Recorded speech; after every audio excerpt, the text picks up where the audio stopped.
Muy buenas noches, bienvenidos y bienvenidas al programa de Alternativas de hoy, 8 de diciembre del 2023. Les saluda Dayana Oreña Solís y gracias a quienes nos acompañan y nos siguen en vivo en esta transmisión a través del Facebook Live de Alternativas.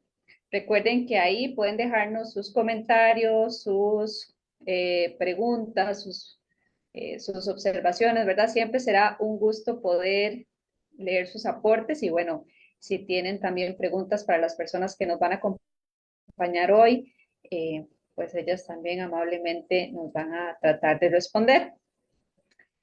A quienes no nos pueden seguir en esta transmisión, recordarles que este programa se estará pasando mañana a las 10 de la noche por Radio Actual. La pueden ubicar en la 101.1 101, perdón, 101.7 FM, o también pueden seguirnos por medio de las radios digitales como Radio Soberanía, Radio Revolución, y buscarnos en las plataformas como YouTube y Spotify.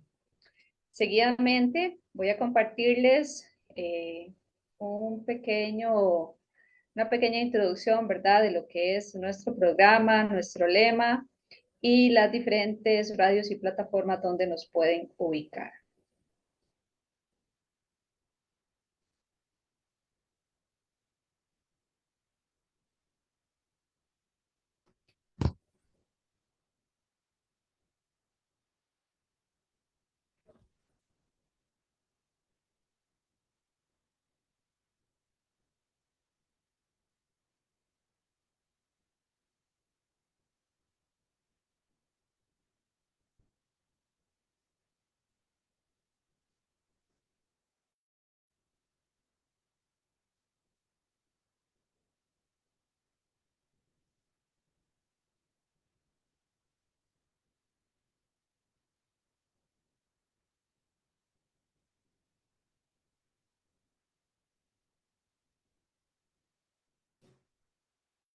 PM a las 12 medianoche por Radio Actual 101.7.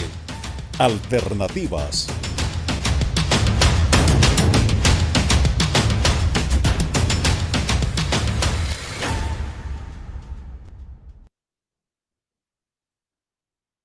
Muy bien, seguidamente vamos a darle la bienvenida. Bueno, quisiera en este momento extender, ¿verdad?, un agradecimiento al grupo encargado de los temas de seguridad nacional por hacer posible el programa de esta noche. Y en ese sentido, ¿verdad?, como cada viernes hemos preparado para estas 2 horas, ¿verdad?, el programa titulado Análisis de los Derechos de las Mujeres con Discapacidad, 17 años desde la Convención de la ONU. Y para esto nos acompañan varias personas quienes con mucho entusiasmo, profesionalismo y compromiso contribuyen a cumplir con los 3 principios de la buena comunicación, que son entretener, formar e informar. Seguidamente vamos a darle la bienvenida a nuestra compañera Erika, que es parte del panel de esta noche, pero también es parte del equipo de alternativas. Y entonces, bueno, vamos a darle la palabra para que nos dé una bienvenida y nos cuente un poco de los antecedentes, ¿verdad?, de este programa de esta noche. Adelante, Erika. Muy buenas noches, súper contenta de poder estar compartiendo por acá en esta tarde-noche ya. Bueno, contarles que este programa tiene una vital importancia para las mujeres con discapacidad, para poder motivar una reflexión en este momento, pero también para poder generarla a partir del compartir de lo que vamos a conversar el día de hoy. Pues sucede que todo inicia en el año 2006, cuando en diciembre, el 13 de diciembre del año 2006, la Asamblea General de las Naciones Unidas aprobó la Convención sobre los Derechos de las Personas con Discapacidad. Había un intento de la sociedad civil de que existiera una convención en materia de derechos de las personas con discapacidad, más o menos desde la mitad de los años 90, 95, entre el 93 y 95, ya de ahí había una inquietud al respecto. Sin embargo, pese al esfuerzo incesante de la sociedad civil de diferentes países del mundo, pues eso no había sido posible.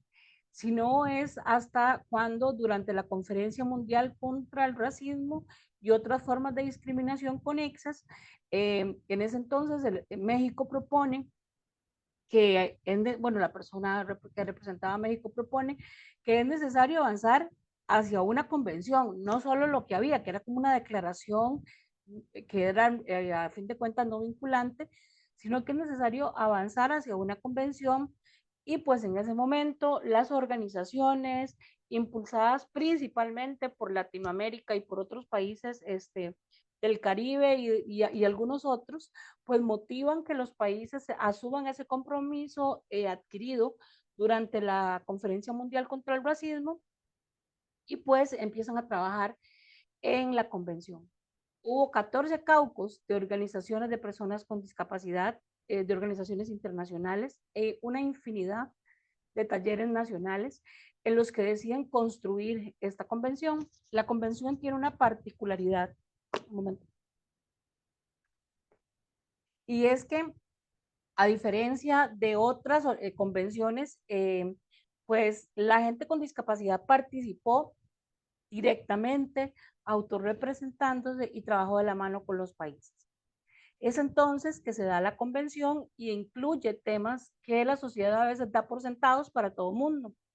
Temas, por ejemplo, como el derecho a la vida en familia, como el derecho a la vida en pareja, como el derecho a tener hijos, el derecho a decidir si no quiero tenerlos, el derecho también a administrar sus propios bienes, su propio dinero, sus propios recursos, el derecho a autorrepresentarse, a decidir por sí mismo, a decidir incluso a arriesgarse a meter las patas si es del caso, ¿verdad? Pero poder tomar esa decisión. Cosas que aunque para todo el mundo estaban pues establecidas y que se daban por hecho que existían, pues no era así para las personas con discapacidad. La convención se aprueba en 2006. En el caso de Costa Rica, pues Costa Rica la ratifica en 2008. Han pasado ya 17 años de ese momento y aunque la realidad es muy diferente a la que tenemos, sabemos que todavía la mayoría está pendiente. Y por eso es que hemos querido motivar esto, porque si ya existe de por sí un rezago histórico motivado por la exclusión, inclusive no por la exclusión de las personas o de la sociedad o de la familia, sino por la exclusión de un sistema patriarcal, neoliberal, que además señala y etiqueta siempre a las personas y las agrupa en categorías, etcétera.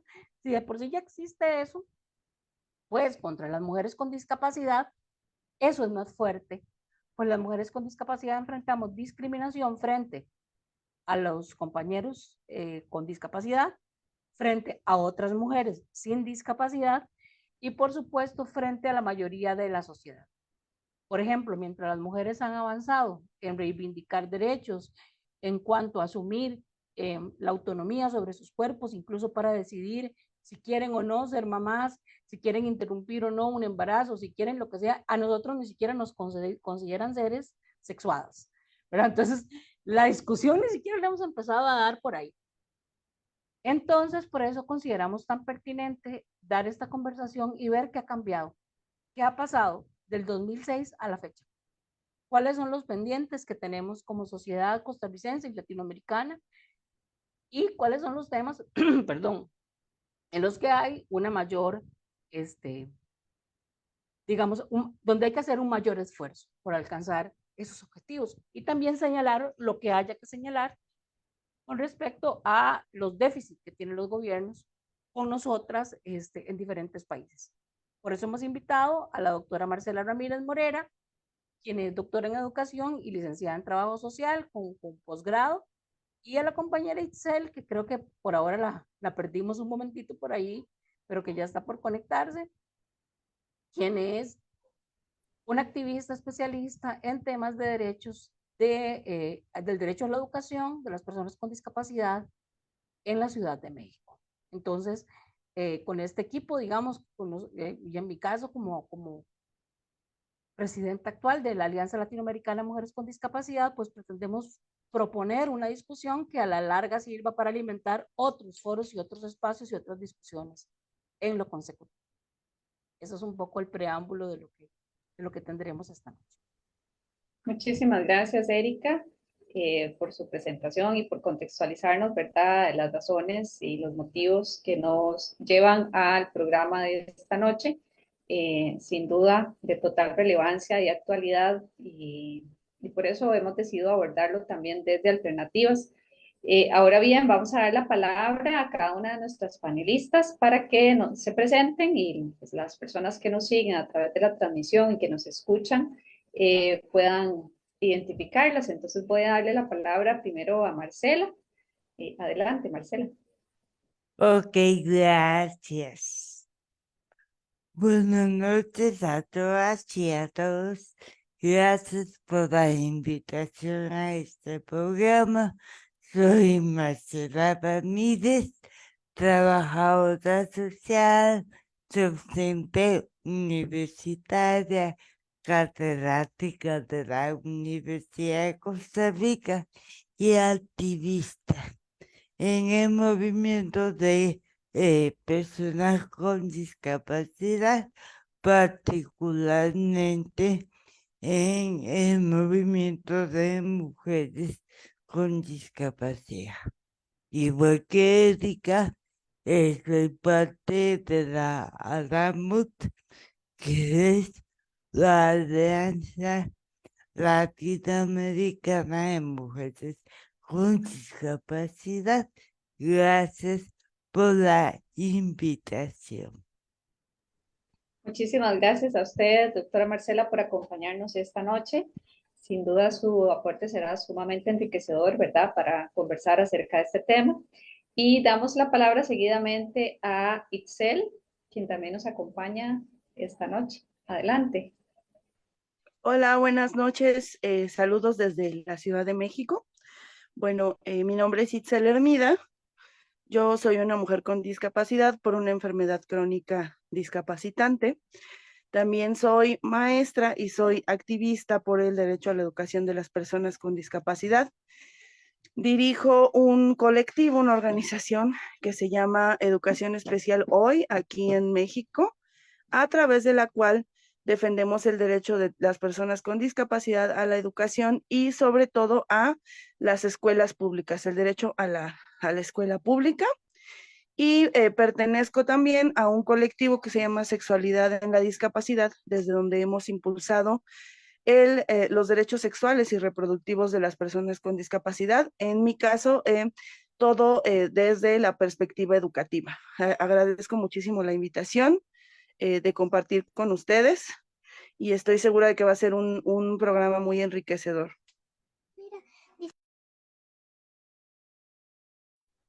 Muchísimas gracias, Itzel, por acompañarnos y estamos seguros, ¿verdad?, de que con el aporte también de su parte será un programa muy enriquecedor y desde otra perspectiva, ¿verdad?, más allá del territorio nacional, porque sin duda que este tipo de temas no tienen fronteras, ¿verdad? Entonces, muy agradecida de su participación. Y seguidamente, entonces, voy a darle la palabra a Erika para que nos dirija un poco la dinámica, con quién comenzamos y lo vamos a hacer a través de preguntas, cada una va a hacer una breve exposición. Adelante, Erika. Bueno, sí, lo que trataremos de hacer ahora es que cada una haga una exposición de 25 minutos en la que pueda desarrollar pues las ideas que ha preparado para la noche. En el contexto de esto estaríamos en el orden siguiente, estaría en primer lugar Itzel porque ella nos había dicho que tal vez tenía alguna dificultad para mantenerse conectada durante las 2 horas. Y en segundo lugar Marcela y finalmente yo. La idea es que puedan exponerla, pero también si durante la exposición surge alguna pregunta entre las panelistas, pues que exista libertad de hacerla y también si hay una pregunta del público por ahí que es absolutamente pertinente para el momento, pues perfecto, nos pueden escribir, contar qué es lo que quieren consultar y hacemos el abordaje de esa inquietud durante la exposición. Entonces, siendo así, pues le daríamos la palabra de inicio a la compañera Itzel, a quien tengo el gusto de haber conocido apenas recién la semana anterior, aunque en el contexto latinoamericano pues compartimos en muchos espacios, las mujeres con discapacidad coincidimos, somos mayoría, porque además se me olvidó esto al principio, señalar que somos el 60% más o menos de la población con discapacidad en el mundo, y en Latinoamérica, pues no siempre nos hemos visto todas a la vez. Y bueno, yo acabo de conocer a Itziel y eso pues me alegra mucho, y poder tenerla hoy. Entonces le daríamos a ella este espacio inicial para que luego pueda atender los otros asuntos que tenga por ahí pendientes. Gracias. No, pues muchísimas gracias, Erika. También a mí me dio mucho gusto conocerte. Pues bueno, yo quiero platicarles un poco sobre los derechos de las personas con discapacidad, de las mujeres con discapacidad acá en México. Como ya lo explicaba Erika al principio del programa, pues la convención es un tratado vinculante, también fue ratificado por México, y no solamente ratificado por México, sino que hubo un grupo de organizaciones mexicanas que tuvieron esta iniciativa de pues luchar, pugnar porque hubiera un tratado que garantizara los derechos de las personas con discapacidad. Aquí en México, las personas con discapacidad somos el 16.5% de la población, poco menos de 21 millones, de acuerdo a los últimos censos del Instituto Nacional de Población y Vivienda. Y de esos 16.5%, más o menos, o sea, de todo ese universo de 21 millones de personas con discapacidad, el 53-54% más o menos somos mujeres con discapacidad. Es decir, que somos pues una pequeña mayoría acá en México. A tantos años, ¿no? Tantos años de que la convención entra en vigor, en México no hemos visto avances reales sobre su implementación. Me atrevo a afirmar que ninguno de los artículos se cumple, y que las mujeres con discapacidad seguimos siendo el sector más excluido y discriminado. De acuerdo a los resultados de una encuesta que se realiza cada ciertos años en nuestro país, que se llama Encuesta Nacional sobre Discriminación, la discapacidad es la principal causa de discriminación en México. Discriminación desde los entornos educativos, los entornos laborales, el acceso a la cultura, el acceso a la salud, el acceso a ejercicio de derechos fundamentales, y también en cuestiones como las relaciones afectivas, ¿no? Un gran sector de la población aquí en México declaró o dijo que no estaría de acuerdo con tener una relación afectiva con una mujer con discapacidad, con un hombre con discapacidad, o que sus hijos tuvieran una relación de pareja con una mujer y con un hombre con discapacidad. ¿Ha habido avances? Sí, ha habido avances, yo diría significativos. Uno de los avances significativos es, en cuanto a los derechos de las mujeres, es el tema de paridad en el gobierno. Tenemos, en este gobierno, tenemos paridad total en el Congreso, 250 personas, 250 mujeres y 250 hombres en la Cámara de Diputados. Es el primer Congreso que tenemos totalmente paritario. Debo decir que de ese universo de representantes, de diputados, solamente 8 son personas con discapacidad. Es decir, que seguimos estando subrepresentados. La discapacidad sigue siendo aquí en México pues una condena a la discriminación, a la exclusión, a la precarización. La pobreza es causa de discapacidad, y la discapacidad es causa de pobreza en México. Hay pues un círculo vicioso, una relación entre estas dos condiciones que no hemos logrado, que no se ha logrado romper, que no se ha logrado erradicar, debido también a esta deuda histórica que tiene el gobierno mexicano con las personas con discapacidad. Menciono esto porque el gobierno mexicano y muchas organizaciones aquí en México se enorgullecen mucho de haber sido los impulsores de la convención. Yo siempre digo, pues debería más bien de dar vergüenza, ¿no?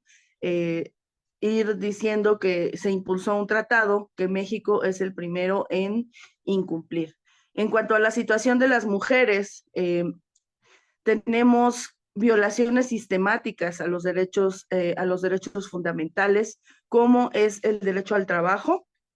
Las mujeres con discapacidad no solamente enfrentamos mayores dificultades para tener un empleo digno y bien remunerado, sino que cuando accedemos a algún empleo, por el hecho de ser mujeres, ganamos menos, ¿no? O se nos relega a empleos de menor responsabilidad o a empleos que no corresponden con nuestra formación y con nuestra capacitación. ¿Por qué? Porque se sigue pensando aquí en México que se nos hace un favor a las personas con discapacidad con permitirnos acceder a los espacios educativos, acceder a los espacios laborales o hacernos ciertas concesiones, lo digo concesiones entre comillas, porque desde el Estado y desde la sociedad se siguen considerando como tal, desde una perspectiva muy asistencialista, de decir, pues vamos a darle chance a las personas con discapacidad de que ocupen ciertos espacios para de esta manera decir que somos incluyentes.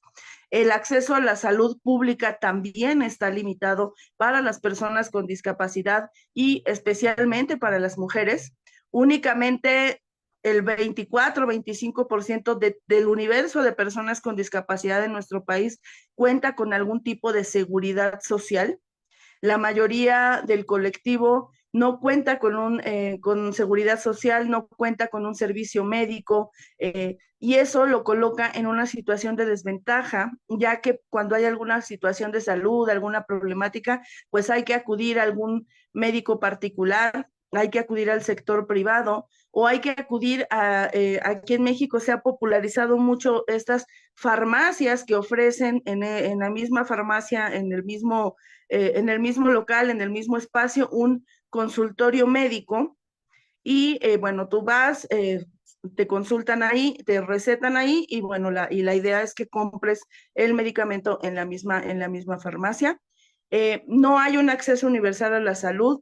Las mujeres con discapacidad seguimos siendo violentadas, discriminadas y excluidas en el sector salud ante la falta de perspectiva de discapacidad, perspectiva de cuidados y el desconocimiento, sobre todo en materia de derechos sexuales y reproductivos. Quiero contarles que el pasado 2 de diciembre, aquí en México, realizamos la firma histórica de una alianza nacional por la inclusión sexual de las personas con discapacidad. Fue una firma muy importante porque quien la encabezó fue el DIF nacional. El DIF nacional es el Sistema Nacional para el Desarrollo Integral de la Familia. Es una institución que actúa a nivel federal y que se encarga también de elaborar, de impulsar y de implementar protocolos de atención interinstitucionales para pues el ejercicio, en este caso, de los derechos de las personas con discapacidad y enfocado específicamente a la sexualidad. Esto es algo que no se había hecho. Venimos haciendo una serie de trabajos enfocados a la salud sexual y reproductiva, que inició desde marzo de este año con la conmemoración del Día Internacional de la Mujer. Se realizó una serie de jornadas dirigidas a niñas, adolescentes y mujeres con discapacidad sobre derechos sexuales y reproductivos. Posteriormente, en octubre, tuvimos el primer Congreso Internacional de Sexualidad en la Discapacidad, que contó con la participación de personas con discapacidad, de académicos, de especialistas del sector salud, no solamente de México, sino de otros países. Esto se realizó en el mes de octubre en las instalaciones del Instituto de las Personas con Discapacidad de la Ciudad de México, quien ha sido un gran aliado para nosotras las organizaciones, encabezado por Ruth, por la licenciada Ruth. Y bueno, posteriormente tuvimos esta firma de la Alianza por los Derechos Sexuales y Reproductivos, que nos llevará a realizar una serie de trabajos todo el año de 2024 en 6 ejes fundamentales. Yo personalmente coordino el eje de educación sexual. Hemos hablado desde que empezamos a pensar tanto en las jornadas como en el Congreso, como en la Alianza, en algo que he denominado educación sexual especializada. ¿Por qué educación sexual especializada? Porque a lo largo pues de todos los análisis, de las experiencias que he tenido y de mi propia experiencia como una mujer con discapacidad, pues he descubierto que pensar la sexualidad de las personas con discapacidad desde una perspectiva única, desde una silla de ruedas, desde un bastón, sigue siendo excluyente, porque no vivimos la discapacidad de la misma manera, una mujer con una enfermedad crónica, como es mi caso, que una mujer sorda, que una mujer ciega, que una mujer con lesión medular. Entonces, hay que hablar también de que la educación sexual requiere atender las necesidades y las diferencias individuales y colectivas de las personas con discapacidad, de este colectivo de personas con discapacidad, que somos el colectivo más heterogéneo, más diverso y con la mayor diversidad de necesidades que atender, que entender y que visibilizar. Entonces, en materia de derechos sexuales y reproductivos, quiero pensar que la firma de esta alianza, la disposición de parte del Estado, de varias instituciones que involucran desde el sector salud, la administración pública, hasta el sector educativo, vamos a tener durante 2024 un mayor avance en la garantía de estos derechos y sobre todo en la elaboración e implementación de protocolos específicos para atender a las necesidades sexuales de las personas con discapacidad, atenderlas en temas tan fundamentales como garantizar una atención libre de violencia para las mujeres. En México tenemos un largo historial de violencia contra las mujeres con discapacidad, violencia ginecobstétrica, negaciones a atender a las mujeres con discapacidad embarazadas, cuestionamientos sobre por qué te embarazas, para qué te embarazas, cómo es posible que te embarazas si eres una mujer con discapacidad. Tenemos un largo historial también de esterilizaciones forzadas a niñas, adolescentes y jóvenes con discapacidad, violencia sexual, infantilización, todo, y bueno, podría pasarme yo aquí horas hablando sobre cómo se violan los derechos sexuales reproductivos y la dignidad de las mujeres con discapacidad en México. Este es un avance. En cuanto al tema educativo, que es pues el tema que a mí más me ocupa y me preocupa, el artículo 24 de la convención pues no se cumple para nada en México. En 2019 tuvimos una reforma educativa muy polémica porque por primera vez se reconoce a la inclusión educativa como uno de los ejes rectores del sistema educativo nacional.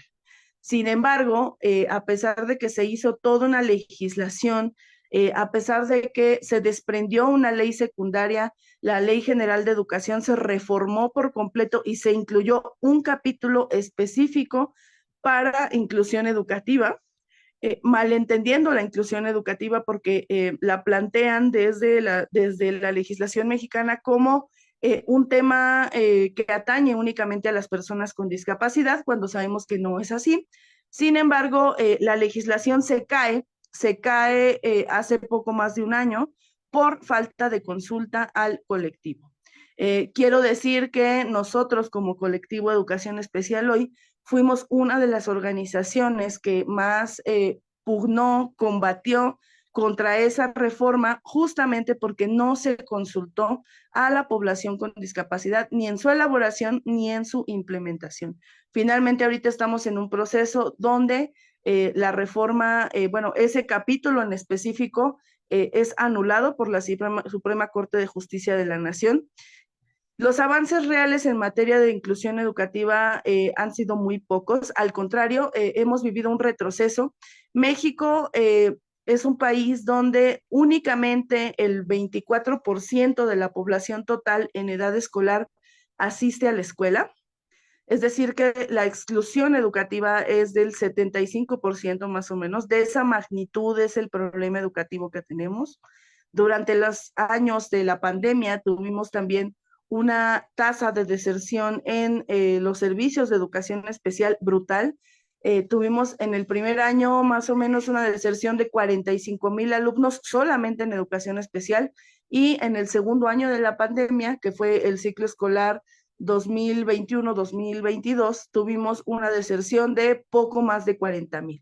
Es decir, que educación especial perdió casi 100,000 alumnos durante la pandemia, sin que sepamos dónde están, en qué condiciones, y sin que haya una estrategia de parte del Estado para que regresen a la escuela. Lo más grave no es esto, sino que no se atiende a las necesidades educativas de las personas con discapacidad en los entornos escolares. Se ha desmantelado toda la estructura pública de educación especial. Quiero hablar un poco sobre esta situación de educación especial en México, porque siempre que se piensa aquí en México, y me imagino que allá en Costa Rica y en otros países también, en educación especial, y que yo como activista, como me atrevo a decir una de las pues activistas más necias en la defensa de la educación especial aquí en México, se me cuestiona mucho porque creen que lo que yo quiero es que las personas con discapacidad estén en las escuelas de educación especial y que se les niegue el derecho a asistir a los entornos educativos regulares u ordinarios, como se les llama. Sin embargo, no es así. Nosotros en mi colectivo creemos que la experiencia, las herramientas y el conocimiento de la educación especial o especializada es crucial para el desarrollo de las personas con discapacidad, y que debe de estar disponible en cualquier entorno, en cualquier espacio y en todos los tipos, niveles y modalidades y opciones educativas.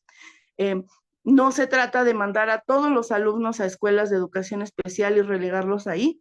Se trata de que todas las escuelas para personas sin discapacidad o cualquier otro grupo cuenten con servicios de educación especial, cuenten con herramientas, materiales, infraestructura, recursos y todo lo necesario para la atención de las personas con discapacidad. ¿Qué ha pasado con la inclusión educativa en México? Ha sido muy simple. El gobierno lo ha visto como una oportunidad de dejar de invertir en la educación de las personas con discapacidad, trasladando de manera paulatina a todos los alumnos con discapacidad de los servicios de educación especial a las escuelas regulares, sin ningún tipo de herramienta, material, sin el personal necesario, sin que se capacite a los maestros frente a grupo, sin que exista la infraestructura accesible, es decir, sin que existan las condiciones mínimas necesarias para que se lleve a cabo esta inclusión. La inclusión es un tema de derechos humanos, pero también es un tema de recursos. No puede haber inclusión de ningún tipo si no hay una inversión de parte de los estados para garantizar estos procesos incluyentes. En cambio, en México, lo que ha hecho el gobierno mexicano ha sido, pues yo puedo ahorrar de esta manera, ¿no? Simulo que incluyo.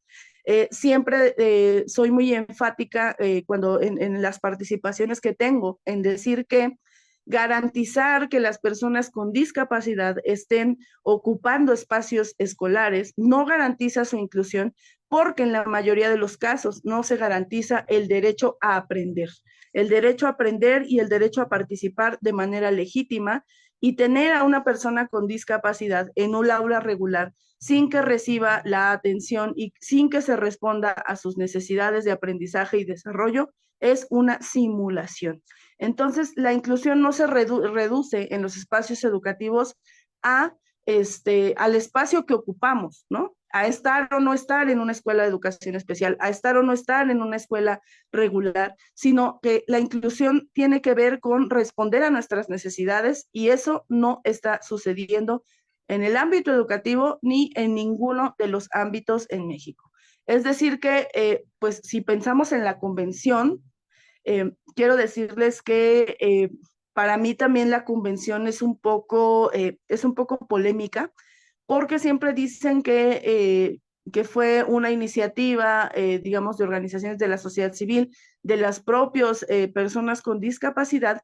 Sin embargo, aquí en México no fue así. Quienes participaron en las propuestas para la elaboración de la convención, pues fueron un pequeño sector, ciertas organizaciones de personas con discapacidad muy, pues digamos, muy escogidas, muy conocidas entre ellos. No hubo realmente una convocatoria abierta, transparente, nacional para elaborar propuestas.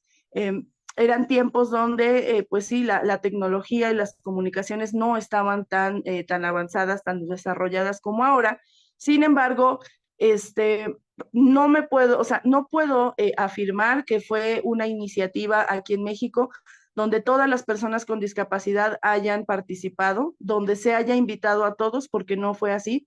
Yo me pregunto, por ejemplo, qué papel tuvieron los indígenas con discapacidad, las personas con discapacidad que pertenecen al colectivo de la diversidad sexual, y todas las otras intersecciones que están presentes en nuestro país, y que también atraviesan a las personas con discapacidad. Sin embargo, bueno, se trata de un avance, se trata de este primer tratado internacional vinculante. Eh, yo quisiera parar ahorita aquí y saber, chicas, si ustedes tienen alguna pregunta, algún comentario, si hay algo en específico que quisieran les contara, si hay alguna pregunta del público, adelante. Muchísimas gracias, Itzel. Por ahorita no tenemos preguntas en el Facebook, ¿verdad? Agradecemos su presentación hasta este momento. No sé, Erika, si quisieras abordar algún punto en específico de lo que ha venido mencionando la compañera. Sí, quizá tal vez, Itzel, complementar todo esto tan valiosísimo que nos has compartido y sí contar cuál es la valoración que han hecho ustedes un poco desde a la hora de comparar la situación de las niñas en situación de discapacidad y las adolescentes en situación de discapacidad en el contexto educativo en relación con los niños con discapacidad y pues con el resto de los niños y niñas en la escuela, porque eso también ha resultado ser relevante en los resultados estadísticos de la región, pero no necesariamente en todos los lugares se da como exactamente la misma situación. Por ejemplo, acá en Costa Rica hay una mayor exclusión de las chicas en secundaria y universitaria y no así en primaria. En primaria van a la delantera, pero no sabemos cuál es la situación y tal vez nos puedas contar un poco en lo particular de esta situación. Gracias. Sí, claro. Mira, el promedio de escolarización de las personas en México es más o menos de 9.5 años. En el caso de las personas con discapacidad, ese promedio de escolarización cae a 4.5, 5 años. Es decir, que de entrada, el ser persona con discapacidad significa un nulo o poco acceso a la educación. En el caso específico de niñas, adolescentes y jóvenes con discapacidad, todavía vivimos una mayor discriminación, mayores obstáculos para acceder a los entornos educativos, tanto formales como informales. Yo siempre describo al sistema educativo aquí en México como un colador para las personas con discapacidad, porque de los pocos que logran entrar a la educación básica, que es preescolar, primaria y secundaria, pues van desertando, van desertando, van desertando. Tan es así que únicamente el 2%, y creo que la cifra es exagerada, el 2% de las personas con discapacidad logra llegar a la educación superior, es decir, a una profesionalización, a poder estudiar y terminar una carrera universitaria. ¿Por qué? Porque no se fortalecen las trayectorias escolares de las personas con discapacidad. En el caso de las niñas y las mujeres, la situación es todavía más precaria. Sin embargo, yo quisiera destacar que no es una situación que se derive únicamente de la falta o de la mala implementación de las políticas públicas en materia educativa, sino que hay todo un sistema de opresiones que vivimos las niñas y mujeres con discapacidad y que empiezan en los entornos familiares. En México seguimos teniendo una cultura, una crianza sumamente machista, patriarcal, donde ser mujer y además ser mujer con discapacidad se considera en automática desventaja.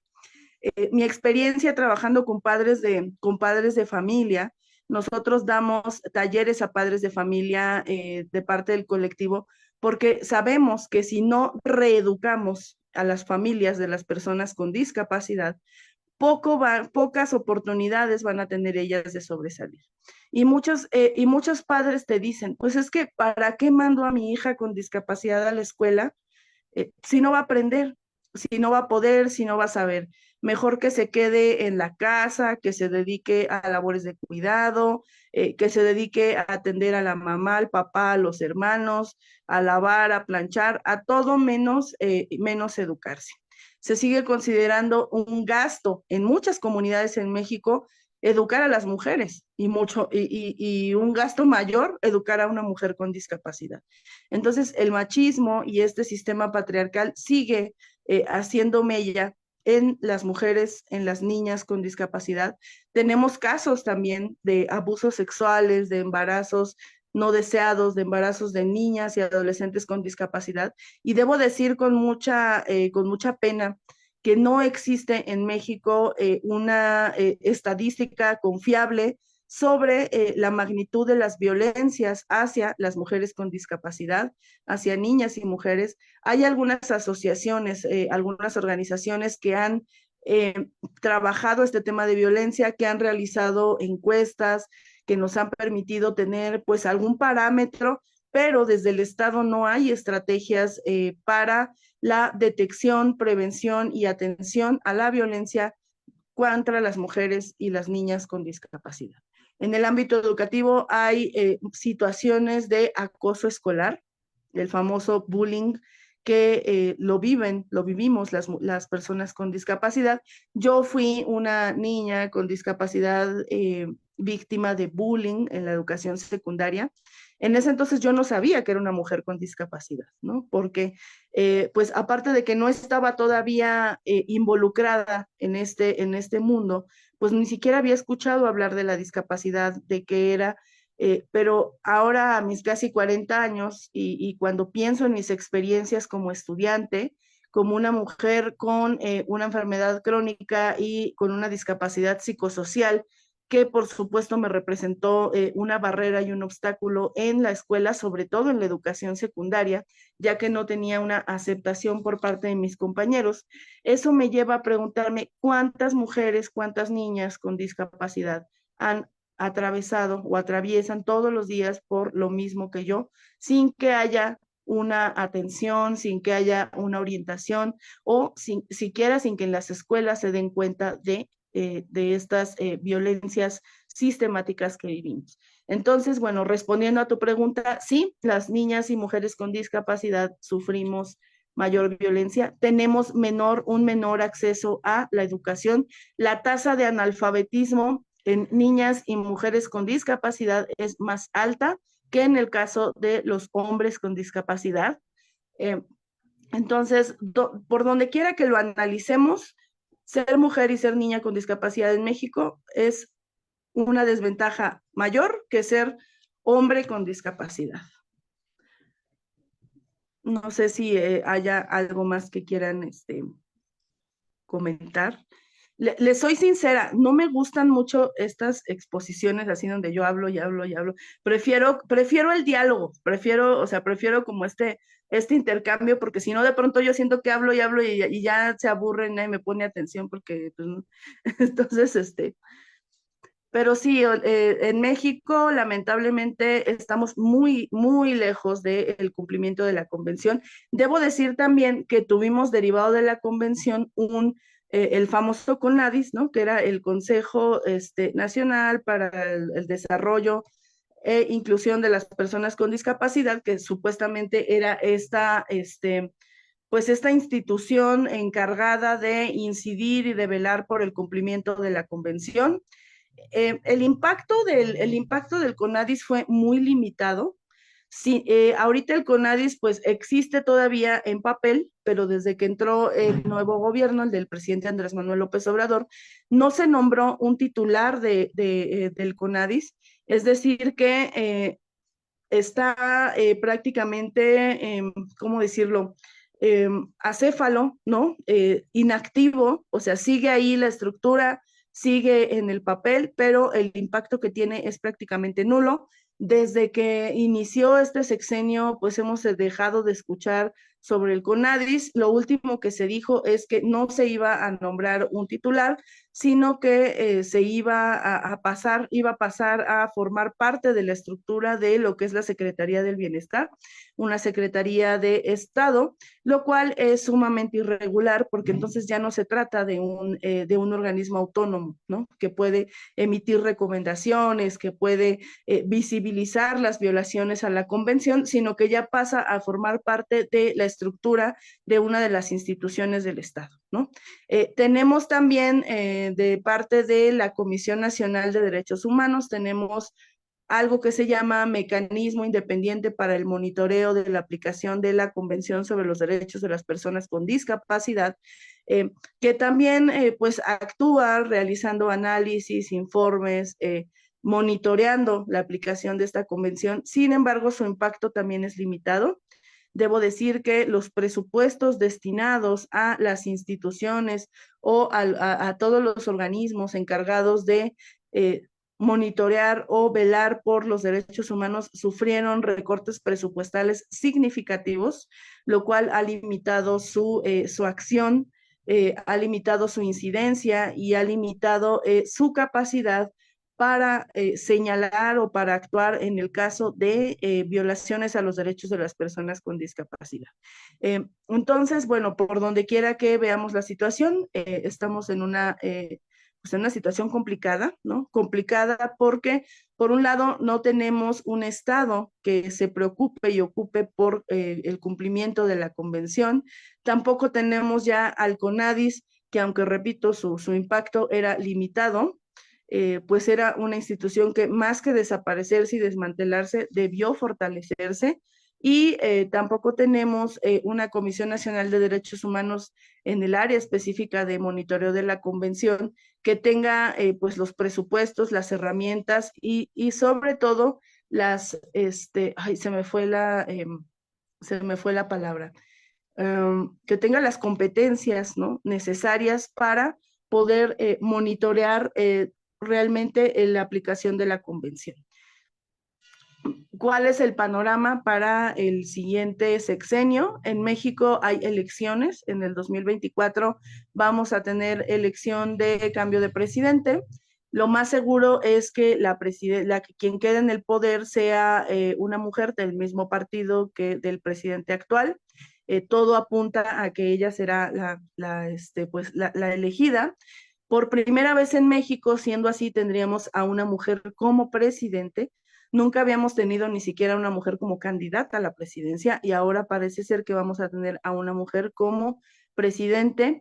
No sabemos realmente cuál va a ser la estrategia o de qué manera ella va a construir una agenda política, una agenda pública, un plan de desarrollo que involucre a las personas con discapacidad. Esperamos que podamos ver una mayor reconocimiento, una mayor representación, una mayor inclusión. Sin embargo, pues bueno, ya les estaremos contando cómo nos va con este nuevo gobierno. El gobierno de Andrés Manuel López Obrador anunció la semana pasada esta universalización. Aquí en México tenemos algo que se llama pensiones para el bienestar de las personas con discapacidad, que, bueno, consisten básicamente en una cantidad bimestral de apoyo económico que se da a las personas con discapacidad, no a todas, eso debo decirlo. Ya se anunció de parte del presidente que se va a universalizar este apoyo. Sin embargo, debo decir que en el caso de mujeres con discapacidad, como yo, derivada de enfermedades crónicas, no se nos considera mujeres con discapacidad, no se nos considera personas con discapacidad, entonces no somos candidatas a recibir ninguno de los apoyos que se proporcionan por parte del Estado. Esa es otra batalla que estamos dando, ¿no?, por el reconocimiento de las enfermedades crónicas como discapacitantes.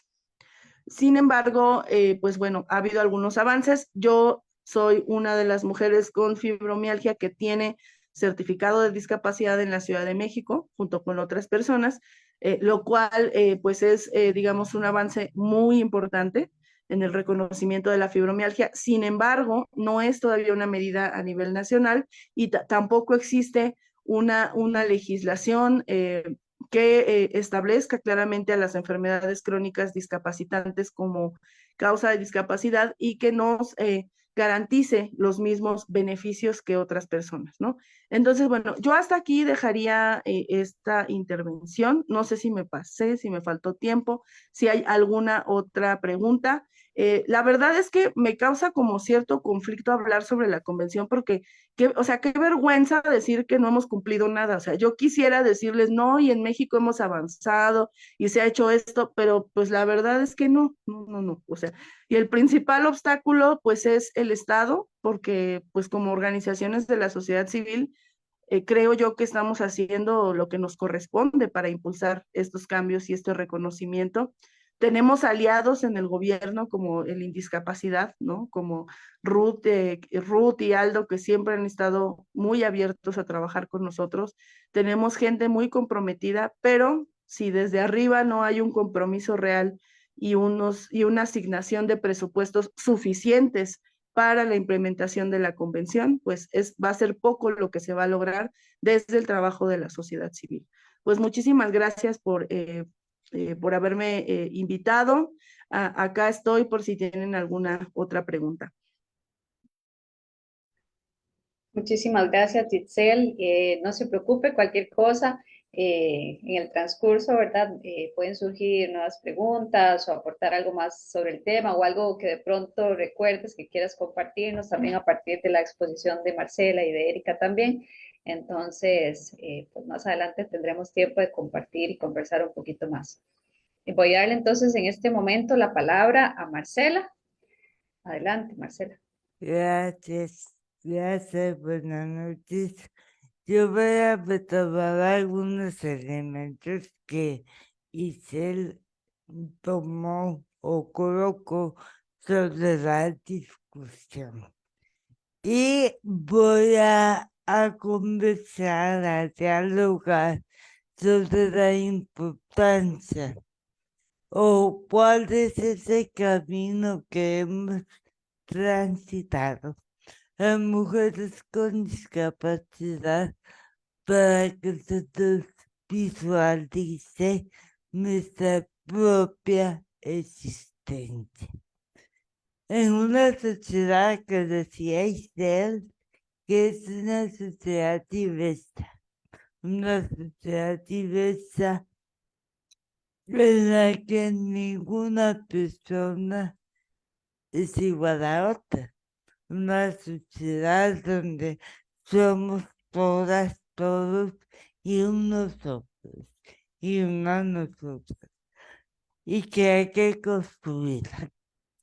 Bien lo citaba Isel, las mujeres con discapacidad hemos transitado de la tragedia personal, la cual respondía a los paradigmas tradicionales mágico-religiosos de la discapacidad hacia esa construcción social, hacia ese tocar la puerta y decir a la sociedad: aquí también existimos mujeres con discapacidad.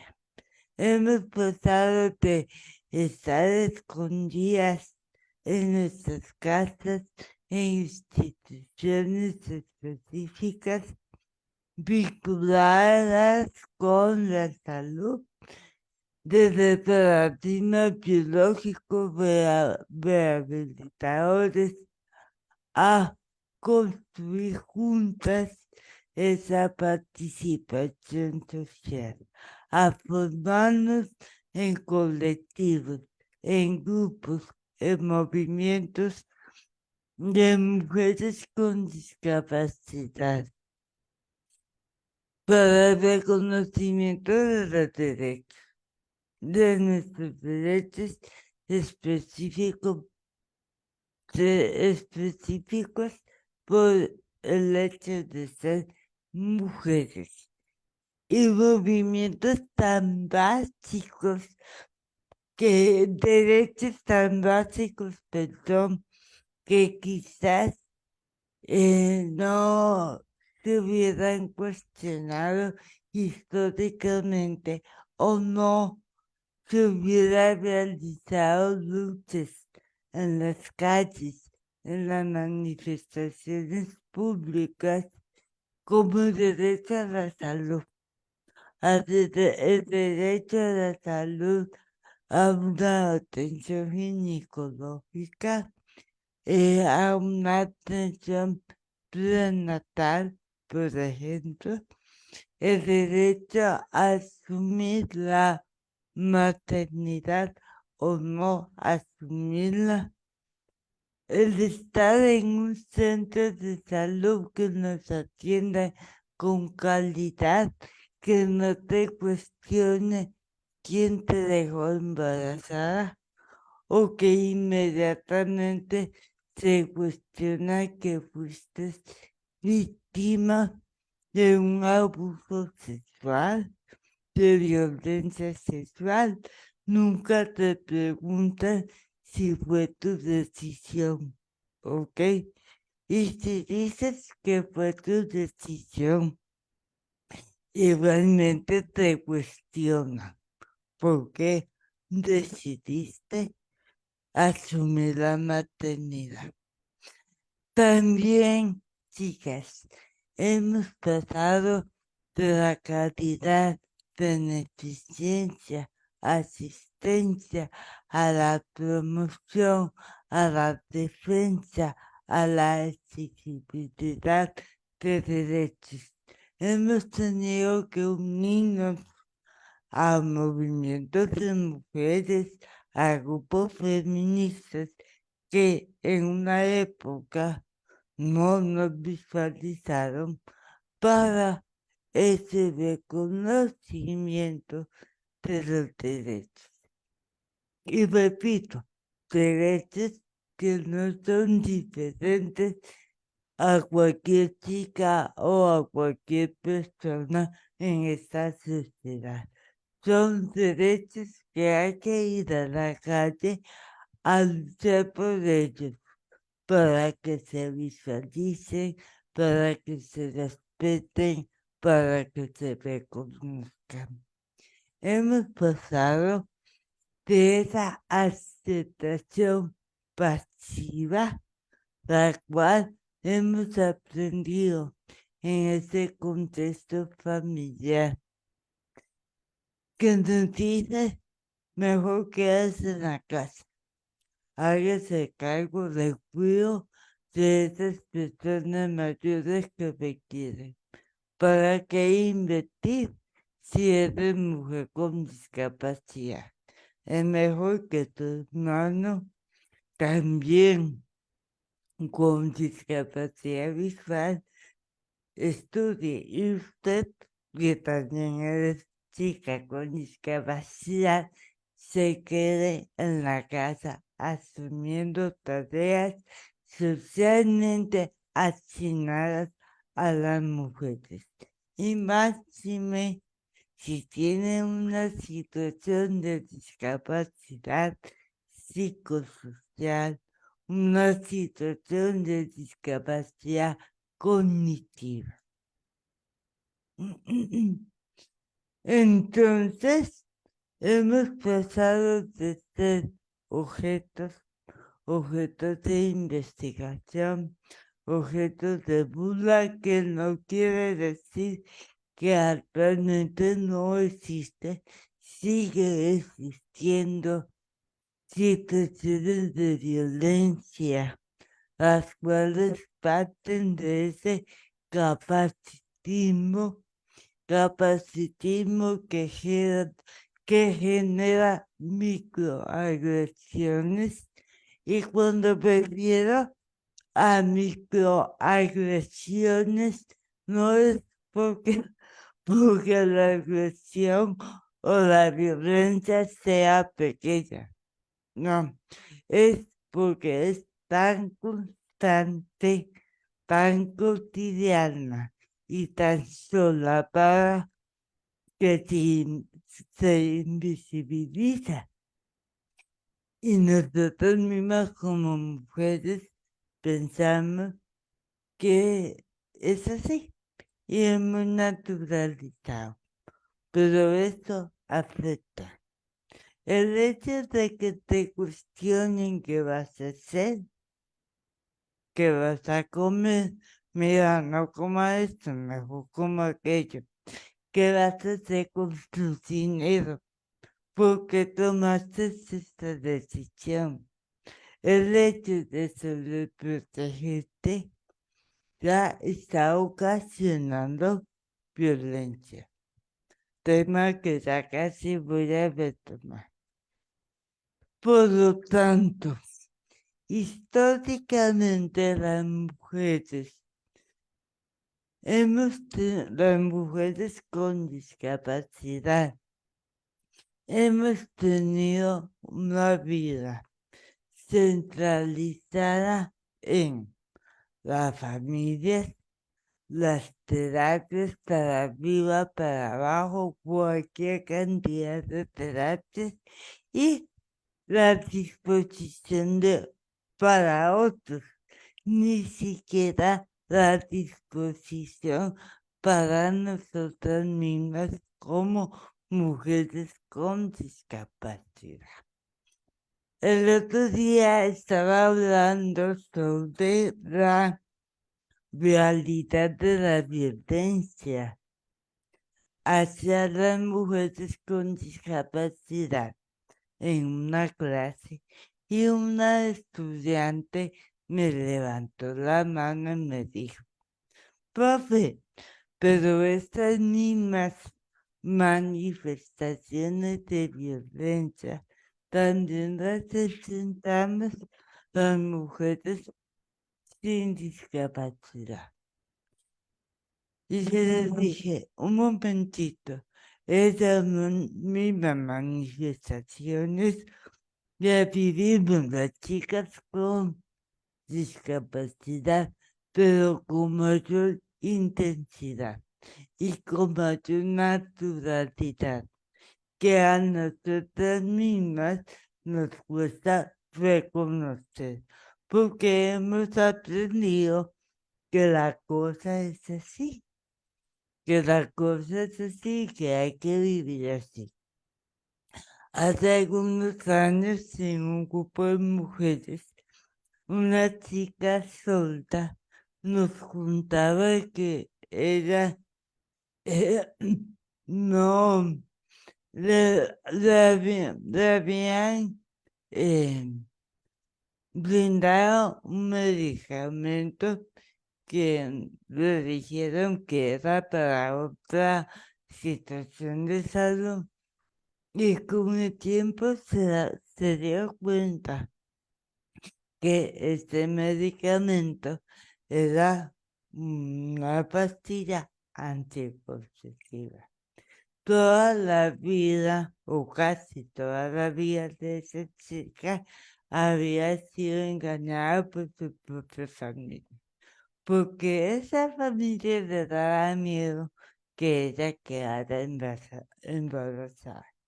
Como decía la compañera, los derechos sexuales y reproductivos siguen siendo violentados y con mayor intensidad en mujeres con discapacidad. Por lo tanto, históricamente han existido grandes cuestionamientos sociales hacia las mujeres con discapacidad. Cuestionamientos que podríamos visualizarlos desde dos perspectivas, desde los discursos cotidianos de la cotidianidad de las mujeres con discapacidad, de lo que hacemos y desde los discursos sobre nuestro propio cuerpo, un cuerpo político, un cuerpo social, un cuerpo biológico también. ¿Cuáles son esos discursos de nuestra cotidianidad? Para iniciar, la invisibilización de esa historia en la cual inicié mi presentación, de pasar de ser objetos, de pasar de ser, de vivir una vida pasiva, porque es lo que hemos aprendido, a ir a las calles a luchar por nuestros derechos. Hemos luchado también dentro de estos discursos cotidianos por el reconocimiento de estar bajo esos parámetros patriarcales. ¿Qué quiere decir esto? Si una mujer con discapacidad asume lo que socialmente se asigna a cualquier mujer, que tiene que ser madre, que tiene que estar para otros, que no tiene que disfrutar su sexualidad, sino está vinculada con la reproducción. Si hay mujeres que, para comenzar, les cuesta y nos cuesta alcanzar esos estándares patriarcales, si hay mujeres que los alcanzan y por decisión los viven y tienen discapacidad, se les cuestiona, ¿ok? Y aquí está todo lo que hemos hablado anteriormente, desde llegar a un centro de salud y que te digan quién te hizo eso y que la mujer no tiene derecho a disfrutar su sexualidad y o asumir su maternidad, hasta buscar alternativas para que esa chica con discapacidad embarazada no vuelva a embarazar. Nos visualizan desde un discurso patriarcal de inferioridad, de no ser humanos, ¿ok? Y esto lo vemos desde las diversas manifestaciones de violencia que existen hacia las personas con discapacidad y sobre todo hacia las mujeres con discapacidad. En una época que todavía cuesta y hay que decirlo con claridad, dentro de las luchas feministas hegemónicas hemos sido invisibilizados, ¿ok? Y mucho creo que está vinculado con que las mujeres con discapacidad luchamos por alcanzar esos derechos que son tan mínimos de querer ser madre o quizás no mínimos, sino tan básicos de que nos atiendan en el centro de salud con una cita de ginecología accesible, por ejemplo, o querer tener pareja o explorar nuestro cuerpo, etcétera, etcétera. El mismo se nos ha dificultado como mujeres con discapacidad ese reconocimiento entre el mismo movimiento de personas con discapacidad. A nuestros compañeros con discapacidad aún les cuesta reconocer que las mujeres con discapacidad tenemos luchas específicas, como que cotidianamente enfrentamos servicios de salud sin perspectiva de género en empleo. Y si bien es cierto, todavía en el país existe un techo de cristal para las mujeres sin discapacidad. Para nosotras con discapacidad, gente, ese techo de cristal tiene un diámetro inmensamente grueso. ¿Ok? Se nos cuestiona cuando llegamos a puestos de decisión y no te preguntan cómo llegaste a ese puesto de decisión. ¿Cuál es el recorrido que llevaste a, ¿verdad? Que desarrollaste para llegar a ese puesto de decisión?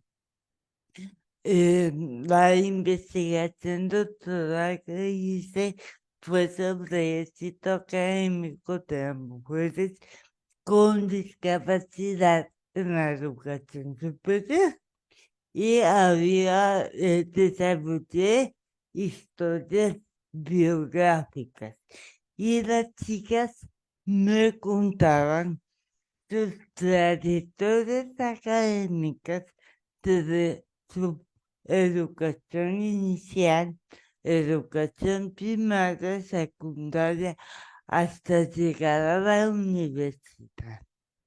Gente, en todas las etapas de esas trayectorias académicas, las mujeres enfrentaron manifestaciones de violencia.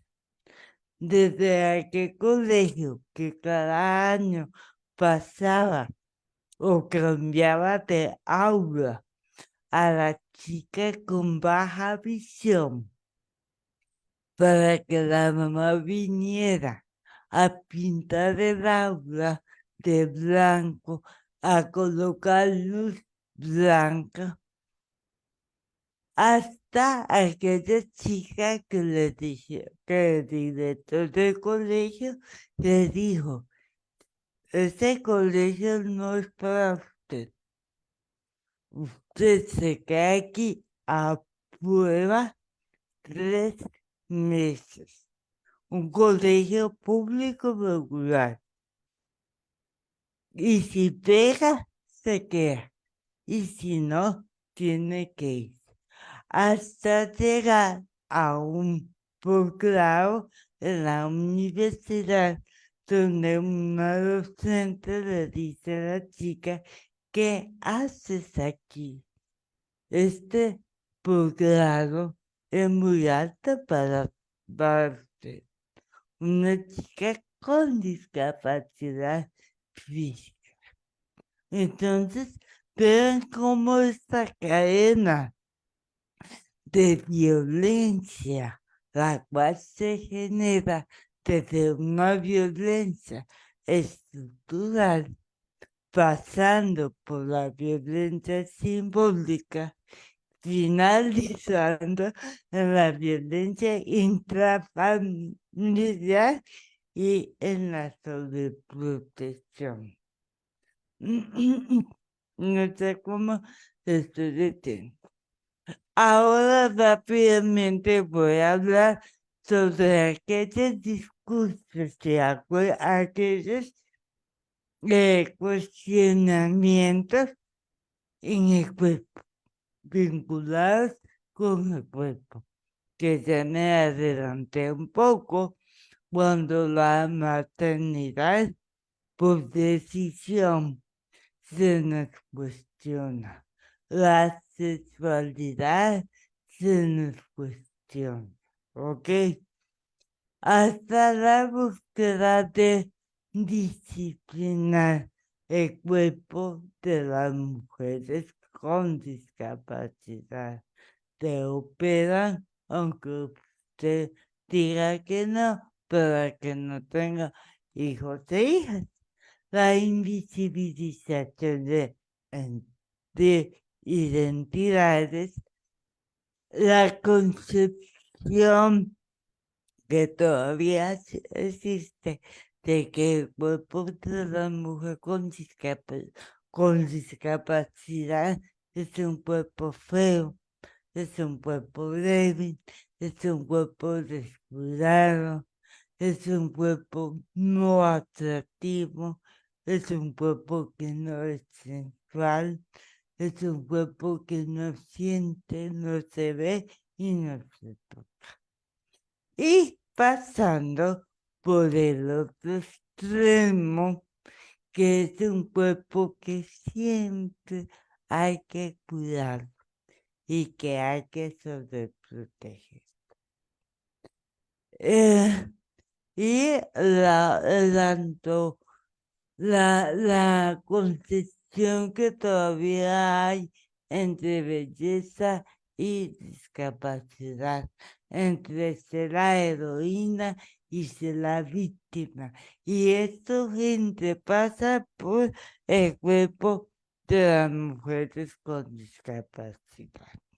Y recordar que actualmente ya no hablamos tanto de doble discriminación o múltiples discriminaciones, porque es un concepto que se tiende, no siempre es así, pero que se tiende a categorizar y se dice, así es que ustedes, mujeres con discapacidad, son doblemente excluidas o discriminadas porque tienen discapacidad y son mujeres. No, somos más que eso. Somos profesionales, somos indígenas, somos afrodescendientes, somos migrantes, vivimos en una zona rural o en una zona urbana. Entonces, ya viene el enfoque de la interseccionalidad, que muestra que las desigualdades y sus interacciones se dan en las diversas y en las distintas experiencias. Y esto visualiza las distintas formas de opresión. No hay una jerarquía. No es que yo venga y me siente aquí y le diga, a ver, chicas, ahora estoy siendo más discriminada por ser mujer. Y después me vuelvo y le diga, a ver, chicas, ahora estoy siendo más discriminada por ser persona con discapacidad. No, estoy discriminada en igual, ¿verdad? Por ser mujer, por ser mujer con discapacidad, por vivir en una zona urbana, etcétera, etcétera. No hay jerarquización.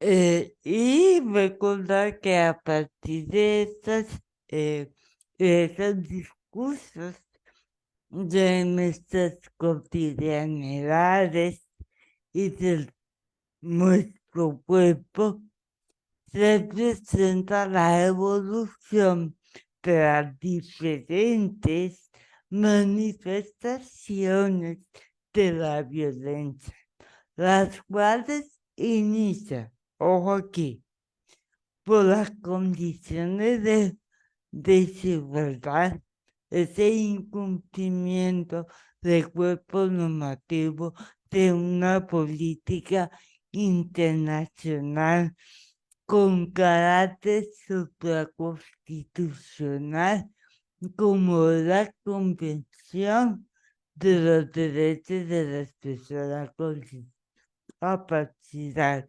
Esa desigualdad que todavía existe en la persona que nos atiende en cualquier centro educativo, centro de salud, centro recreativo o deportivo, si alcanzamos llegar de ese capacitismo que usted llega a decirse, siéntese, mijita, ¿qué te puedo ayudar? Y comienzan a hablarte muy lento, muy despacio, nada más porque te ven que tienes discapacidad física y que hablas más lento. Piensa que me tienen que hablar más lento y que uno dice, Señor Jesús, o sea, ¿cuándo va a terminar esta persona de decirme lo que tengo que lo que tiene que decirme? Solo pregunté de qué colores, de cuál de esos dos colores había la blusa que quería comprar. Era la única respuesta que me tenía que dar. Entonces, desde esa desigualdad se genera el abuso de poder, un abuso de poder que se desarrolla desde estrategias, acciones, conductas, dominación, control, el cual se da a través de amenazas, abuso económico, aislamiento, manipulación, control de opiniones y de decisiones. Y ayer hablaba sobre la importancia del reconocimiento de la autonomía personal en los procesos periciales. O sea, ¿cómo es posible que todavía no le pregunten a la persona con discapacidad cognitiva si quiere un garante, por ejemplo? Ah, no, le preguntamos a la familia. Es que es difícil comunicarse con ella. Yo, ¿cómo que es difícil? O sea, explore otras alternativas de comunicación, explore el tema de ajuste racional. Por lo tanto, también a partir de estas estrategias de opresión, conducta, control y dominación, llegamos a la agresión y a la violencia, repito, muy naturalizada para las mujeres con discapacidad. Quiero enfatizar y con esto voy a cerrar. Las mujeres con discapacidad debemos reconocernos nosotras mismas como mujeres, como personas con autonomía, con libertad, con independencia, con vida propia. Somos mujeres que podemos ser exitosas, lideresas, podemos decidir si adquirimos una vivienda o no, si participamos o no en una actividad recreativa, en una actividad cultural. Tenemos que apropiarnos de nuestra sexualidad. Muchas de nosotras hemos vivido vidas donde siempre nos ha dicho ese tema no se habla. O una estudiante que tenía con discapacidad cognitiva que alguien me dijo no se hable de sexualidad porque se alborota. No, es apropiarse y tener educación sexual. Disfrutar del ocio, tener salud de calidad, tener un empleo de calidad, que se reconozca el empleo como un derecho, no como un favor, no como porque tengo que cumplir una certificación, no porque tengo que manipular con la imagen de la persona con discapacidad para que la gente de lástima y venga a nuestro negocio o un canal de televisión que saque una serie de reportajes para obtener un recurso económico y presente a las personas con discapacidad bajo ese paradigma tradicional y sobre todo si eres mujer, de pobrecita, pobrecita y para que la gente dé más dinero a la campaña que están haciendo. Así que aquí termino. Me gustaría que me preguntaran o que participaran. No sé si hay alguna pregunta o cuestionamiento y aquí estoy. Muchas gracias por la invitación. Muchísimas gracias a ustedes, Marcela, por su exposición, ¿verdad? También tan vívida desde la propia experiencia, ¿verdad? Eso yo creo que nos permite también identificar aún más o sentir como esa empatía, ¿verdad? Hacia las diferentes situaciones que experimentamos como mujeres y pues en este caso, ¿verdad? Como mujeres con alguna discapacidad. Entonces, agradecerle profundamente. Y bueno, voy a darle el espacio a Erika, ¿verdad? Por si quieres hacerle alguna pregunta o si quieres iniciar con tu espacio, ¿verdad? Y ya luego podemos retomar hacia el final algún comentario de cierre, ¿verdad? O alguna pregunta o algún tema específico. Yo quisiera antes de pasar a mi exposición, que en realidad son algunas conclusiones sobre la región latinoamericana y cuál es nuestra situación, que tal vez Marcela nos pueda ampliar un poco, porque, a ver, quienes hemos estado en la universidad pública en situación de discapacidad, nos hemos topado con de todo, ¿verdad? Y pues la experiencia de cada una es distinta. Yo estudié en la sede occidente de la Universidad de Costa Rica, que básicamente es como tres lomitas, ¿verdad? Hacerlas accesibles, bueno, ni aplanchándolas tres veces, y esto me recuerda cuando Panca me contaba, me decía que Naranjo no era quebrado, si lo aplanchábamos, que me sintiera orgullosa porque era el cantón más grande del país. La sede Occidente es algo así, es unas irregularidades que era imposible, digamos, alcanzar absoluta accesibilidad según la idea que yo tenía de accesibilidad en aquel momento. Hoy entiendo que sí se puede, pero bueno, mi experiencia con la bronca, con la accesibilidad de la sede Occidente y los pleitos de la U fueron famosos, pero sé también que hay retos que van más allá del solo acceso a la infraestructura física y quisiera, si Marce lo tiene a bien, que nos comparta también un poco su experiencia. O sea, Marcela es catedrática de la Universidad de Costa Rica, yo creo que es una de las primeras mujeres con discapacidad, si no la primera, en ser catedrática de la universidad. Es además doctora en educación, ¿verdad? Con un doctorado al que pocas mujeres con discapacidad, pocas mujeres de Costa Rica han tenido la oportunidad de acceder, pero también pocas mujeres con discapacidad.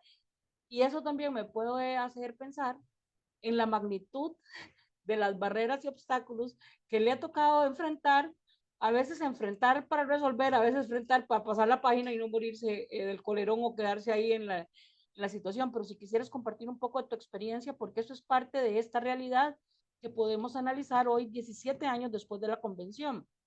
Porque también podríamos decir que tal vez cuando nacimos, ¿verdad?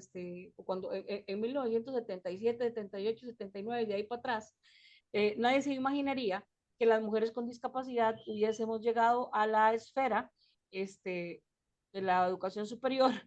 Y todavía sé que por el prejuicio y por las ideas equívocas que existen al respecto, menos una mujer con parálisis cerebral. Entonces me gustaría también, Marce, si nos puedes compartir un poco esto del reto, de qué ha significado y de cómo, no, es un poco, cómo lo has vivido y cómo pensás que esté la cosa, está peor que antes, está mejor o cómo vamos desde la convención hacia acá. Gracias. Gracias, Erika. A ver, yo ingresé a la universidad en 1998. Hace ratillo y la universidad era otra, y lo que decía la compañera anteriormente. Hay un efecto embudo, hay un efecto embudo definitivamente. A la universidad se acaso 1 o 2% de personas con discapacidad llega a la educación superior.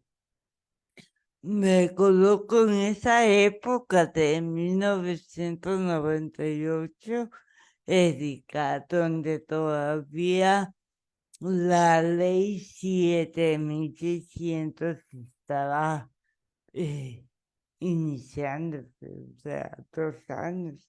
Nadie la conocía, no sabía de qué se trataba. Donde me acuerdo que si acaso había unas pampas y no existía un ascensor en la Facultad de Ciencias Sociales, la cual en aquella época tenía 5 pisos. Y adivinen que la Escuela de Trabajo Social estaba en el 5.º piso.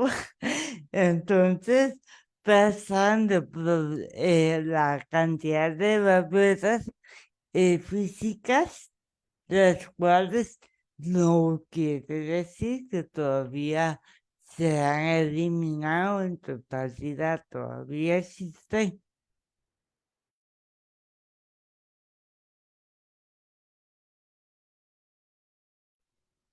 Parece que Marcela se quedó sin conexión, pues sería yo.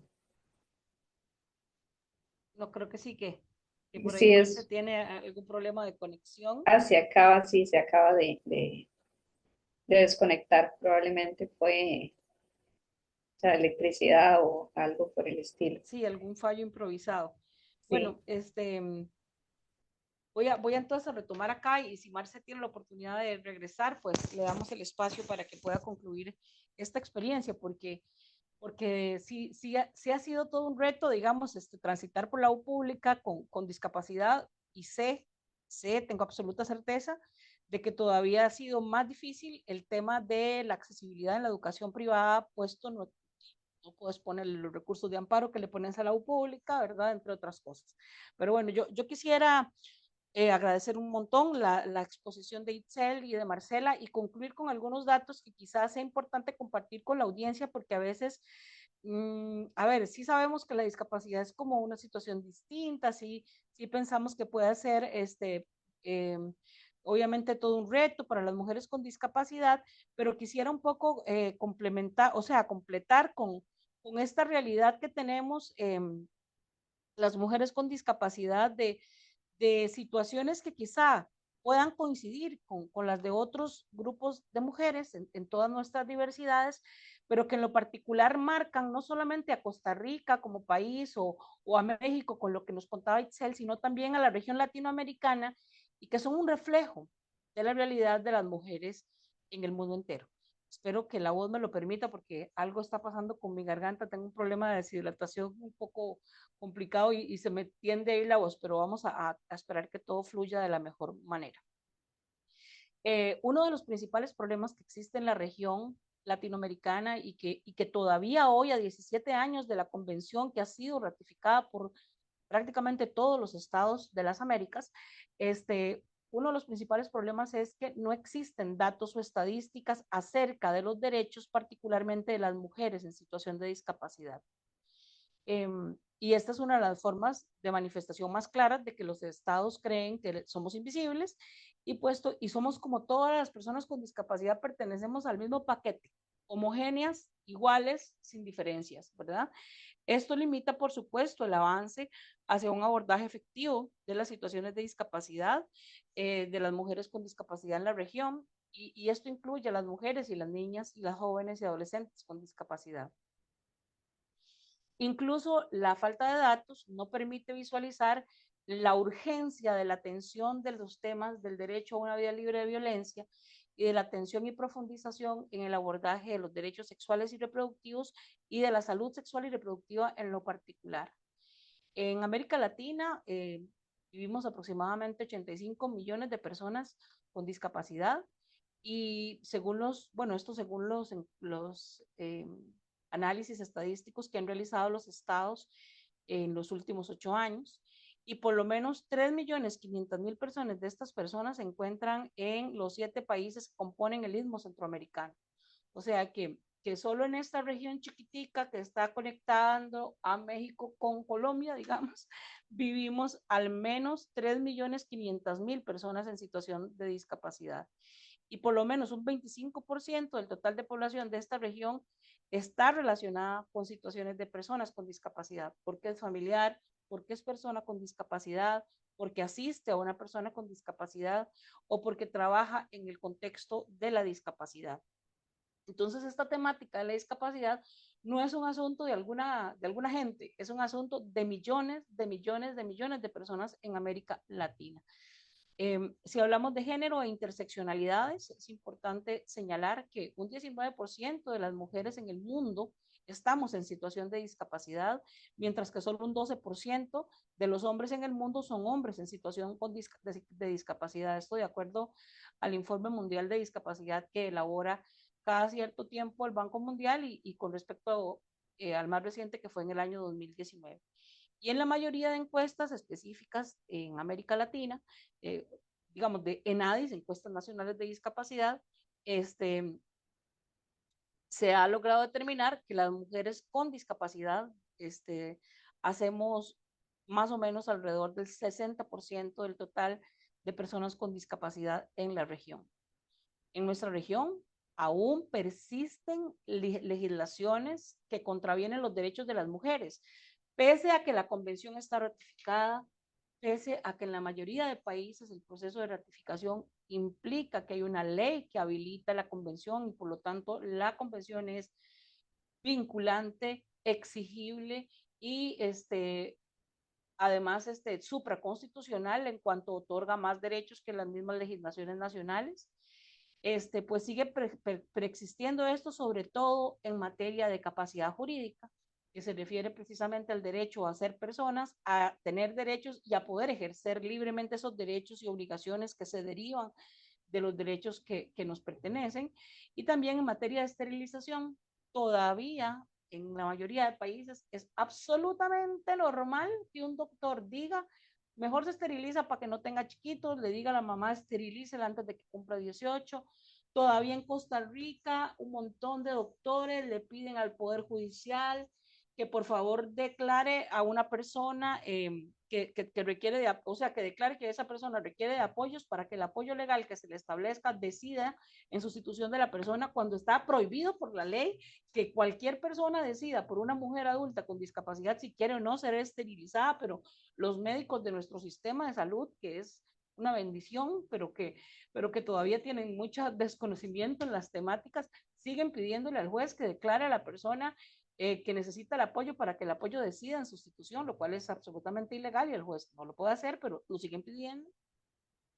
Y todavía existe demasiada legislación que irrespeta nuestros derechos como mujeres en materia de prescripción de anticonceptivos y se da gran cantidad de abortos forzados.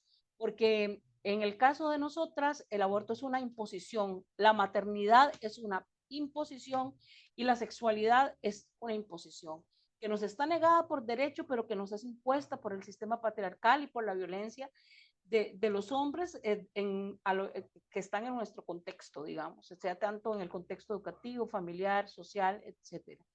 Desde la Alianza Latinoamericana de Mujeres con Discapacidad tenemos un año, sí, ya cumplimos un año de trabajar de la mano con el Fondo de Poblaciones, desarrollando talleres sobre salud sexual y reproductiva y derechos sexuales y reproductivos y derecho a la anticoncepción y todo este tema.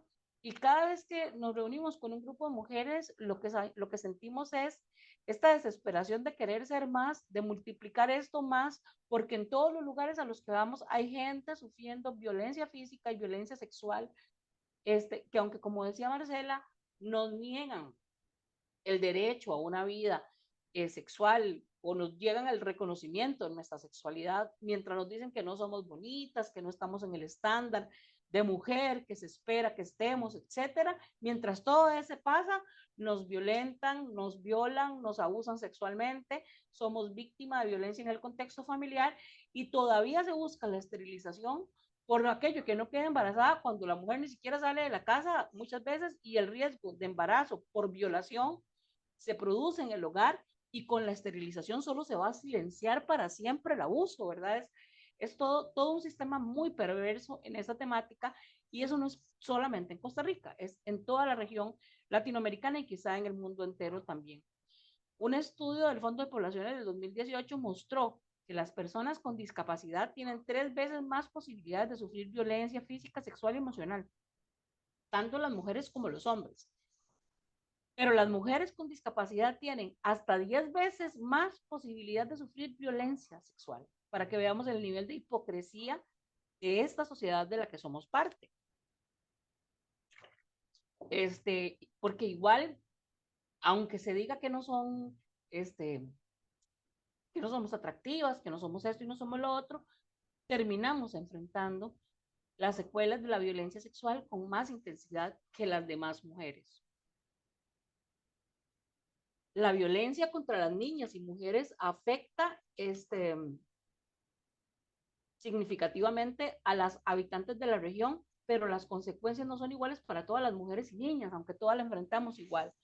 Como decía antes Marcela, si bien es cierto, como lo dijo su estudiante, todas las mujeres enfrentamos violencia en el contexto, enfrentamos violencia sexual y otras formas de violencia, para las mujeres en situación de discapacidad, la discriminación basada en la discapacidad más la discriminación, como mujeres nos enfrenta a circunstancias que nos ponen en todavía mayor situación de desventaja si reconocemos que además somos mujeres que pertenecemos a una etnia distinta, a una nacionalidad distinta, a situaciones económicas desventajosas, entre otras, lo cual profundiza la violencia, la exclusión y la discriminación del sistema. Las estimaciones sugieren que del 40 al 68% de las mujeres jóvenes con discapacidad van a haber sufrido violencia sexual antes de cumplir 18 años. O sea, casi la mitad de nosotras y en ocasiones más van a haber sufrido de violencia sexual antes de llegar a los 18, que es la mayoría de edad en la región. Este dato es escalofriantemente mucho más duro para las chicas con discapacidad que para las mujeres sin discapacidad.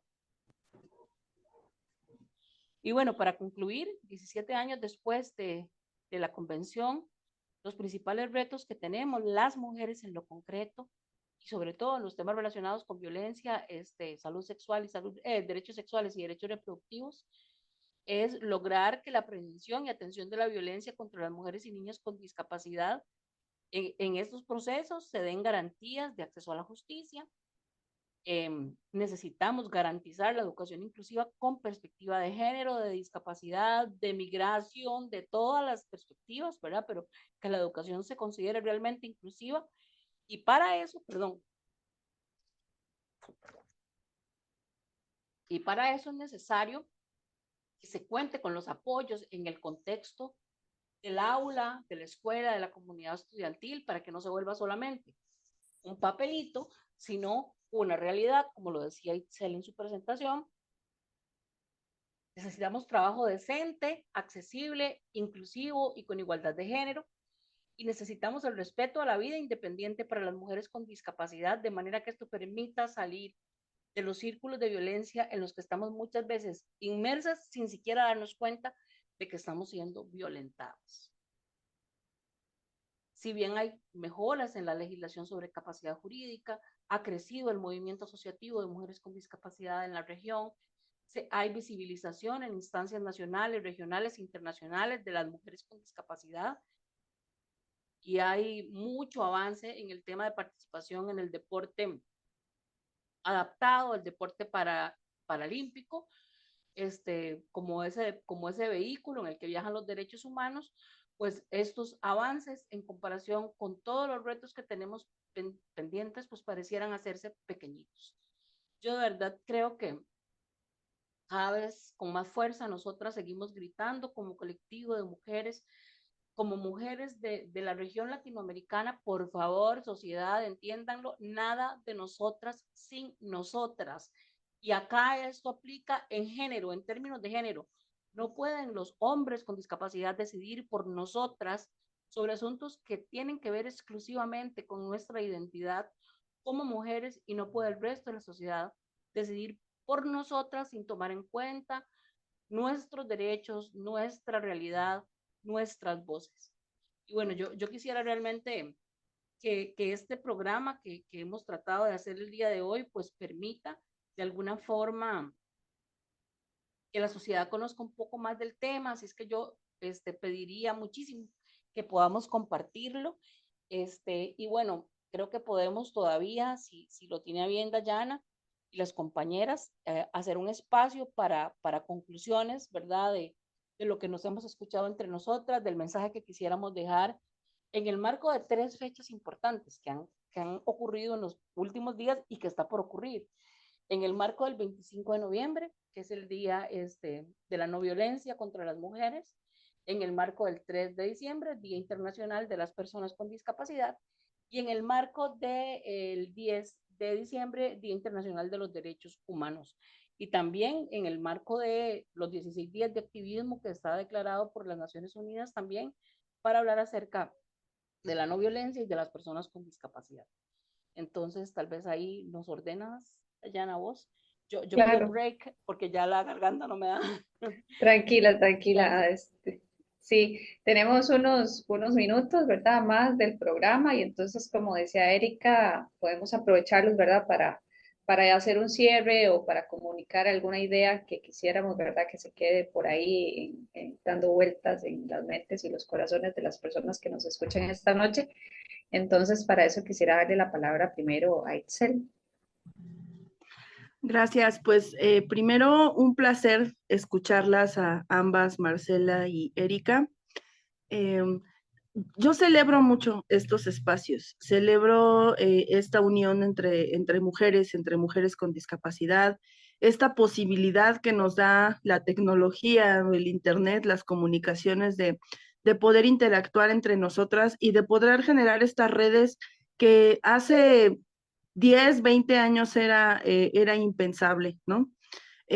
Quiero rescatar un poco de lo que comentaba Marcela sobre los movimientos feministas y cómo también las mujeres con discapacidad hemos sido excluidas de esta lucha, de la lucha de los movimientos feministas, de los feminismos blancos, ¿no? De los feminismos hegemónicos, que tampoco contempla a las mujeres con discapacidad. Aquí en México tenemos varios grupos como Femidiscas, por ejemplo, ¿no? Que es un grupo de feministas integrado por puras mujeres con discapacidad y que también desde ahí han luchado por poner a las mujeres con discapacidad en la agenda del feminismo, porque no estaba, ¿no?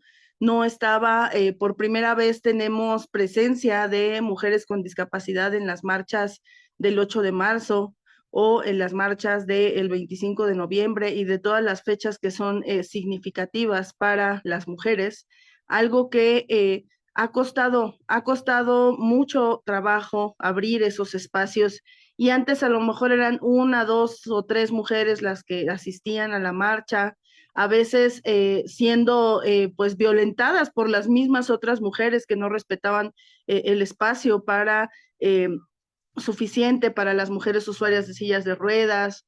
En una ocasión, una de mis amigas contaba que fue a la marcha feminista y pasó junto a un contingente de mujeres que decían, abran paso a las sillas de ruedas.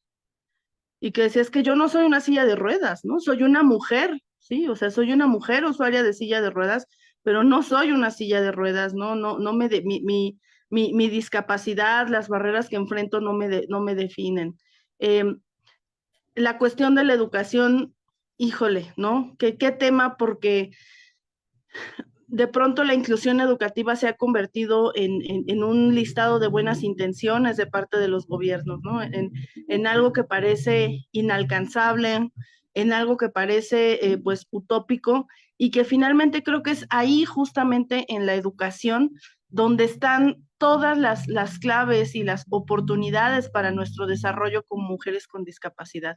Porque cuando tenemos acceso a la educación, entonces nos empoderamos, ¿no? Nos empoderamos. Quiero rescatar también un poco sobre estas posibilidades, estas estadísticas sobre violencia de lo que comentaba Erika, de al menos en México, los abusos y el acoso sexual en contra de mujeres con discapacidad y bueno, y mujeres sin discapacidad se dan en los entornos familiares, se dan por parte de personas que conocemos, por los hermanos, los tíos, los amigos, incluso los propios padres. Y entonces hay también una cuestión de complicidad entre familias que saben que alguno de sus miembros es abusador de los niños, de las niñas, de las mujeres, y lo callan y lo solapan. Entonces, la familia es uno de los principales espacios donde se violan los derechos de las personas con discapacidad.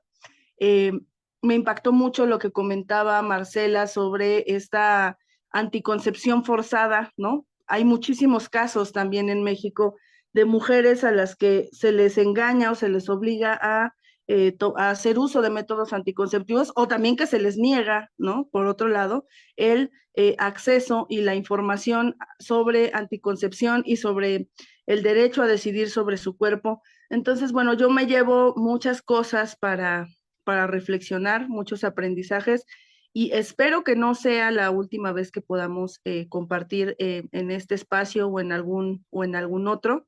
Y pues agradezco muchísimo esta invitación y esta oportunidad. Más bien agradecerle a usted por acompañarnos y por sus palabras y también esperamos que no sea la última vez. El programa Alternativa siempre está abierto a este y muchos otros temas, ¿verdad? Tanto que proponemos nosotros como equipo, pero también que surgen de la misma necesidad, ¿verdad?, de comunicación. Vamos a darle entonces la palabra a Marcela para que nos regale unas palabras ahí de cierre. Gracias, Tatiana. Me quiero disculpar porque se pone a y me quedé hablando. Rápidamente voy a llevar la idea que estaba colocando ante la consulta de Erika, y que decía que la universidad ha avanzado un poco, pero no es aún totalmente accesible. Y las barreras que enfrentamos más han sido las barreras actitudinales. Incluso hasta cuestionarte cómo llegaste a este puesto de decisión, como si fuera de ayer para hoy, ¿verdad? Y no invisibilizando la trayectoria que tuviste que seguir. Que si bien es cierto, una persona sin discapacidad podría llegar a este punto mediante el camino que va de A a la M. Una como mujer con discapacidad toma el camino que va de la A a la M, de la A a la W y de la A a la Z. Entonces el recorrido son diferentes recorridos. La barrera más grande que enfrentamos cotidianamente es la barrera actitudinal de todos los procesos administrativos, curriculares, tecnológicos, etc. Y como idea de cierre, quiero decir que actualmente he sentido un retroceso en derechos humanos, sobre todo en el contexto costarricense, y es un síntoma de la situación mundial y sobre todo en derechos humanos. las discusiones que se han dado sobre eliminar o no el ente rector en discapacidad. Todo el movimiento de personas con discapacidad ha sido durísimo. Y yo quiero decir es que no estamos exigiendo derechos diferentes, no estamos exigiendo privilegios, estamos exigiendo vivir con calidad y que se nos reconozca esos derechos. Marcela, Gracias. disculpa, sí, ya nos queda ahí como un minutito para cerrar. Siempre el tiempo se nos hace corto, ¿verdad, Erika? Pero bueno, de verdad que agradecerles a ustedes por acompañarnos en este panel y por supuesto a quienes nos siguieron en la transmisión, les enviamos un caluroso y afectuoso saludo y recordarles que pueden seguir la retransmisión del programa mañana a las 10 de la noche a través de Radio Actual en la 101.7 FM. Muchísimas gracias y nos vemos el próximo viernes en el último programa del 2023.